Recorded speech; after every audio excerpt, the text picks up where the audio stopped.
So much of the conversation is centered around game development and how it all works. But in my own opinion, I think it's something that everyone or anyone who wants to jump in can do so.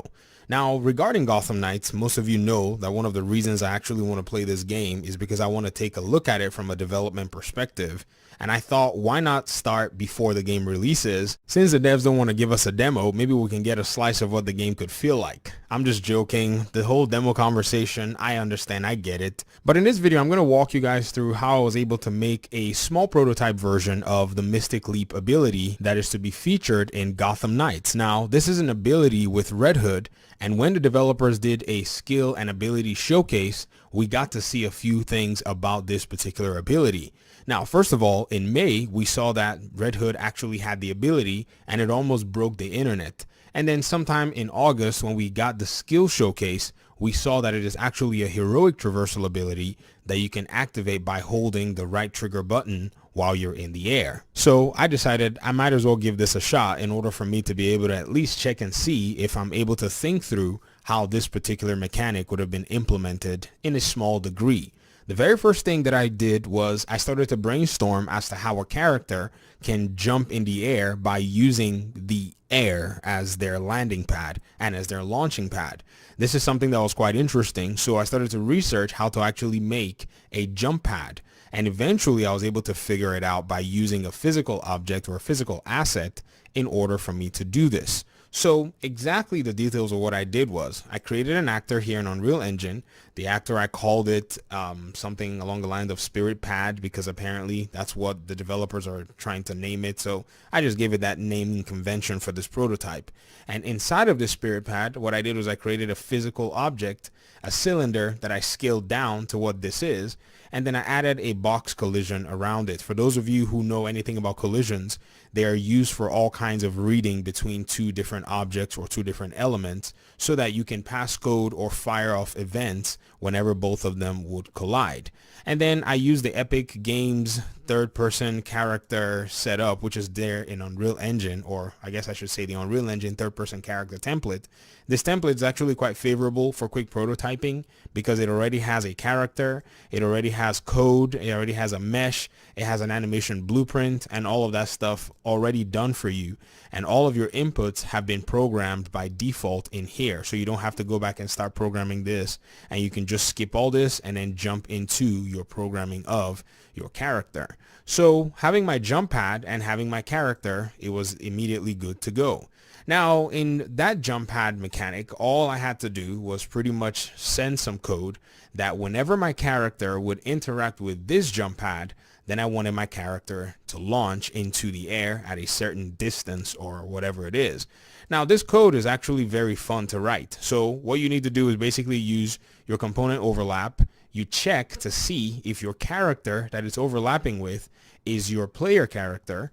And then if that's the case, then what I wanted to happen was I wanted to launch the character. Now I know there's a node here that I haven't explained, and I'm going to come back to this node. So I launched the character about 900 units into the z-axis. Basically, my character is able to hop in the air.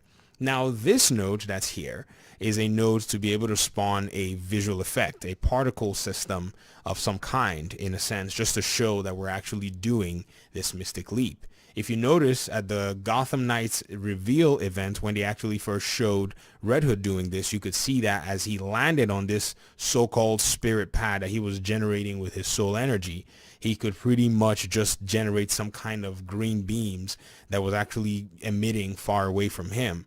In my case, I was able to find, and this is where I got to spend the $14, on buying myself a pack that was designed and developed by someone who was a visual effects artist and was actually put on the Epic Games Marketplace for sale. The character that I use is a free character. I can't remember where I got the character from. I think Epic Games made it free for everyone. So you can go on the Unreal Engine marketplace and look for the free items and get yourself some free stuff. But the visual effects pack was actually pretty cool. It's a visual effect pack called the Shockwave Effects Pack. And what it has is a series of visual effects that can be spawned and generated, and they have been made in Unreal Engine's particle system or up-to-date effects system called Niagara. Now, visual effects designers are an entire industry in their own right.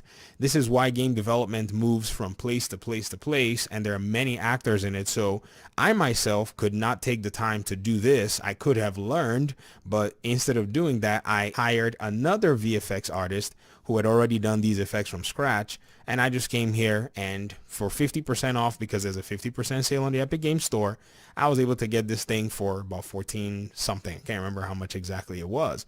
So I go ahead and I attach one of the emitters by default right here.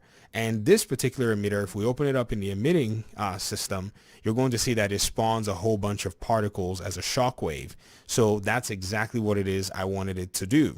So on that code, I just basically am saying that once we have this overlap event, I want to check if it's a player character.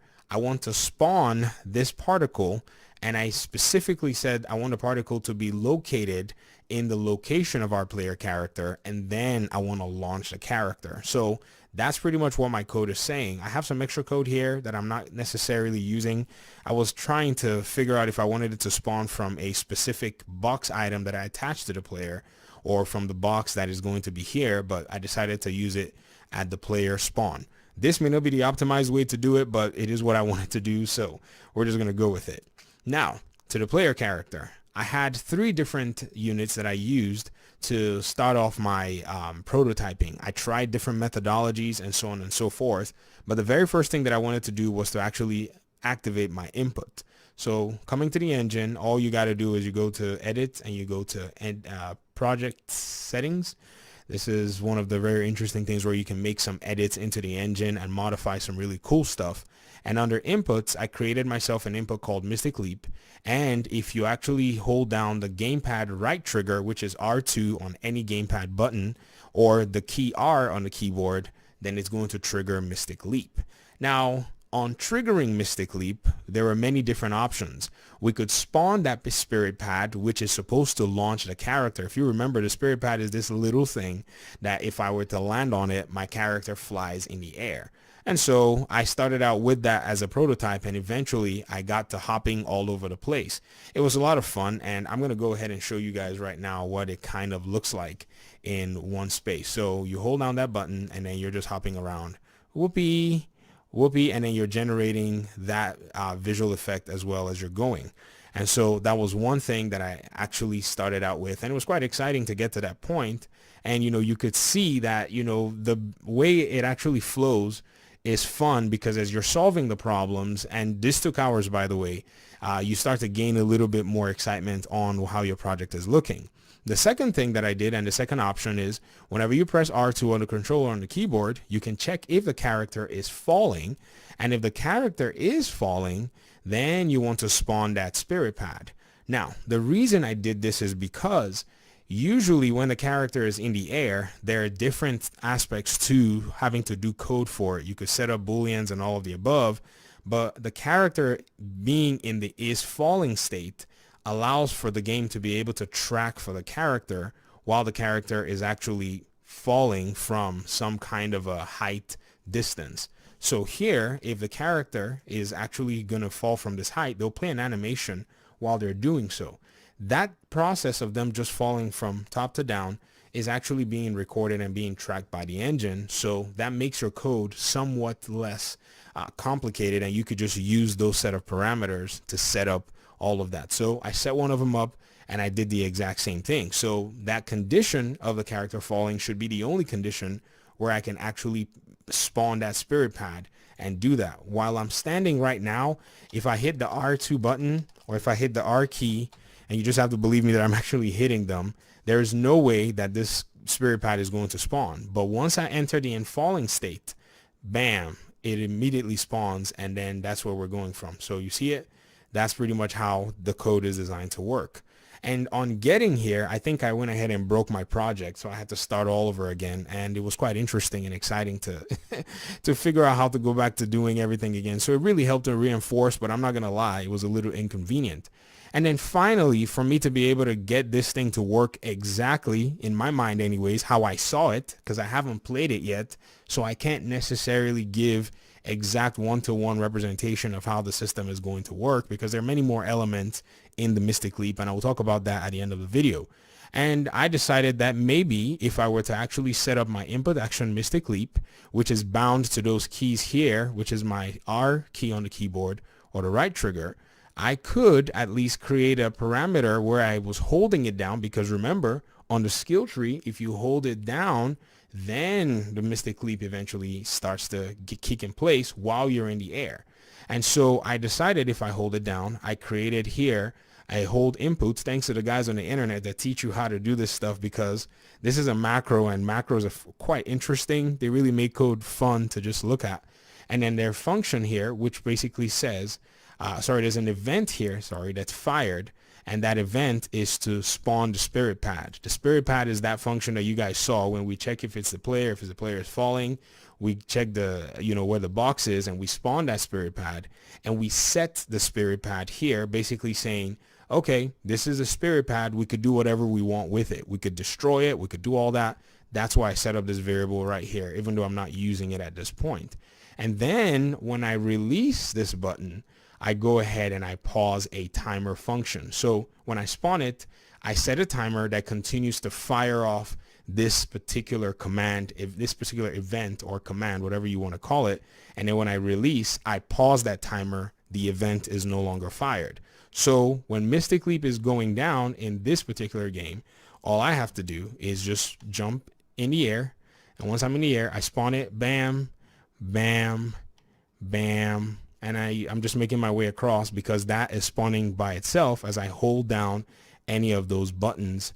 And one thing that I will say is there are a lot of limitations to this particular system. This is a prototype nonetheless. I mean, I'm not in the business of game development yet anyways. I'm still a student, but it's interesting to be able to see these mechanics on preview and try to maybe mimic them or do something that's quite cool in just the order for you to be able to say, okay, I think I can get a feel and a handle as to how the developers kind of look at these things from their own, lens. Now, again, another thing that you have to say is with the Mystic Leap that Red Hood has, he has a lot of other parameters that are built into it. So while he's in the air, if you notice from that preview, there are parameters for him to be able to locate and at least sense, that's in quote, an enemy NPC that's right below him, so he can actually do Mystic Leap and go directly into a takedown. Also, as he was leaping through the buildings, you could see grapple hook points, which also seem like it's going to give you a lot more variation. When you're leaping, you can grapple from a leap, or you can leap into a grapple, which you saw from the time he finished taking out those guys on the truck, and then he continued to make his way through the world. So this will allow for all kinds of different fun variations. And it wasn't until I started working on this little prototype that I figured out, man, it's actually going to be much more cooler than we actually thought, because you can use it, you can grapple, make your way, start fighting a bunch of guys or do a takedown. And I think that's where the variation comes into play. A few other things that I'd like to add in this video before I actually sign off is, on watching again and trying to follow and mimic this particular system, I got to realize that the visual effects are actually quite interesting in the sense that the color that they picked and the way the camera works. So let me explain both of them. So I remember when this Mystic Leap was first revealed, or Red Hood, some people said, I could deal with this, but I just wish the color was red in a sense. And, in my testing, I actually tried to tweak some colors of the VFX to red just so I could maybe make that, variation and kind of show that to the community. But believe it or not, red looked like a really weird color. Maybe it was just the color hues that I picked out. Maybe another visual artist could have probably executed it and made it look much more beautiful. Definitely, I'm not a visual artist. I'm just somebody who's picking up these skills, especially in the side that's outside of programming and gameplay systems. And so I definitely could see why that green really does, become the color of choice, because it complements the world. If the world's going to be there at night, it's a really good color to go with. Another thing too is if you pay very close attention, there is camera shake whenever he's actually doing that. That's something that I wish I could have added to my project. It's not too complicated, but I've never really gotten the opportunity to work with it.